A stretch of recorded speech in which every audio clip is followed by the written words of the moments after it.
Hello and welcome back to 4FS Gaming. This week, Crytek gave us a preview of the next update for Hunt Showdown, and they released two new weapons onto the test server. In this video, we are going to look at these new rifles and see how they fit into the weapon roster. There are other changes to traits on the way as well, along with some more anti-camping changes around boss compounds. But we can explore these in a later video when these changes become playable on the test server. I don't like to talk too much about anything that I haven't actually used myself. Right now, let's just look at the weapons. So we have two new guns to play with, the Springfield 1866 and the Martini-Henri IC1. Now both of these are single shot rifles, similar in design to the Sparks LRR, however they both have their distinctions. So quick disclaimer, the test server only has EU and US servers available, hence my ridiculous ping. Let's look first at the Springfield rifle. Now this unlocks at rank 1, meaning that it is a starter weapon, comparable to the Winfield C and the Romero shotgun. Keep this in mind, along with the fact that it only costs a mere $38. Now despite the fact that it shares a similar design mechanic to the Sparks, it is actually much closer to the Viterli Carabiner.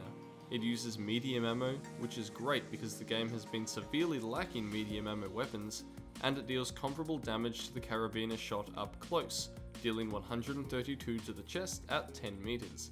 It carries 26 shots total, also similar to the Carabiner, so that you can maintain fire rather well. One big advantage of the Springfield is its range. The bullet will hold damage much better than a Carabiner, dealing lethal headshot damage out to 150 meters. But is that increase of 55 meters in headshot range that important? Well, assuming that Crytek have told the truth when they said the map is 1 km by 1 km in size, we can use this grid overlay to see the effective radius of different ranges on the map. If I'm sitting on top of Fort Karmic, the green circle indicates the effective headshot range of the Carabiner, while the red is that of the Springfield. It is quite a noticeable difference. Now let's add some long ammo into the mix, that's the blue circle there, and although this seems much better than the Springfield, that extra 100 meters is somewhat less useful, because it is rare that you will be engaging targets that far away. The other advantage of the Springfield over the Carabiner is that it has a much faster muzzle velocity of 490 meters per second, making those longer range shots easier to hit. Now I really like that we now have kind of a trinity of weapons as starters, a shotgun, a close to mid-range repeating rifle, and now a marksman rifle.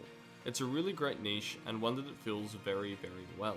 Now the trade-off for this increased damage and range is of course the fact that you have to reload after every single shot.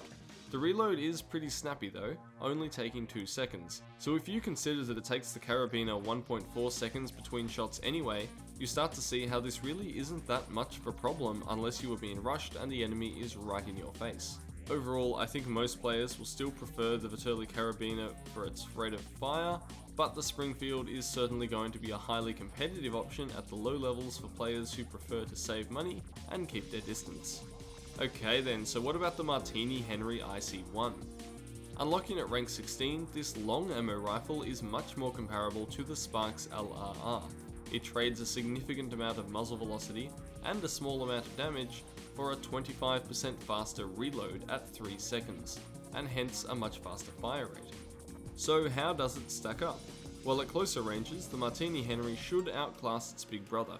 With velocity not meaning as much up close and sporting higher damage than a Mosin, the enhanced reload speed means that there is less risk involved with taking and then missing shots. However, if we extend out the range, the Sparks is probably still a far better choice. It will maintain its high damage longer, and the reload is less pressing when your enemy is at a distance and you can take cover during an animation, not to mention the muzzle velocity difference. 400 meters per second, which is what the Martini-Henry has, is very slow for a long ammo marksman rifle, so you'll have to really take care, predict your movement, and lead those shots with this weapon. Now this bit here is of course personal preference, but the Martini-Henry also has some really nice sights, without that hammer sticking up in the way of your vision, much like the way the Sparks does. So reflecting on both of the weapons being added into this update, they both have a really nice niche. One is a long-range starter rifle, and the other is an alternative to the Sparks that trades power for more flexibility. And I'm really looking forward to seeing both of them in the live build so I can play them without 260 ping.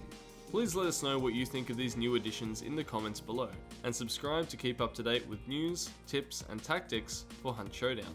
You can also find our Discord server, Twitch channel and Patreon linked in the description below.